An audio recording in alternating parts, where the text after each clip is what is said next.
حضرت ابو درداء رضی اللہ عنہ بیان کرتے ہیں کہ نبی کریم صلی اللہ علیہ وسلم نے فرمایا، کیا میں تمہیں ایسا عمل نہ بتاؤں جو تمہارے تمام اعمال سے بہتر، تمہارے مالک یعنی اللہ جل شانہ کے ہاں سب سے زیادہ پاکیزہ، تمہارے درجات کو سب سے زیادہ بلند کرنے والا، تمہارے لیے سونا اور چاندی اللہ کی راہ میں خرچ کرنے سے بہتر، اور اس بات سے بھی بہتر ہے کہ تم اپنے دشمن کا مقابلہ کرو، تم ان کی گردنیں اڑاؤ وہ تمہاری۔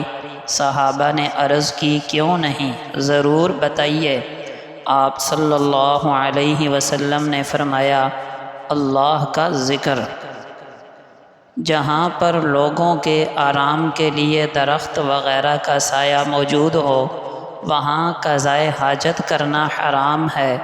اسی طرح لوگوں کی آمد و رفت کی جگہ پر قضائے حاجت کرنا بھی حرام ہے۔ ایک شخص نے حضرت وہب بن منبہ رحمہ اللہ سے کہا کہ فلاں نے آپ کو گالی دی ہے۔ آپ رحمۃ اللہ علیہ نے جواب دیا، کیا شیطان کو تمہارے علاوہ کوئی اور قاصد نہیں ملا؟ ایک شخص نے کسی بزرگ سے کہا کہ فلاں نے آپ کو گالی دی ہے۔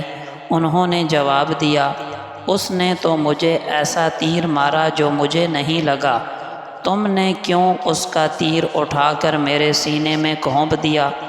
ایک شخص امام شافعی رحمہ اللہ کے پاس آیا اور کہنے لگا، فلاں شخص آپ کی برائیاں کرتا رہتا ہے۔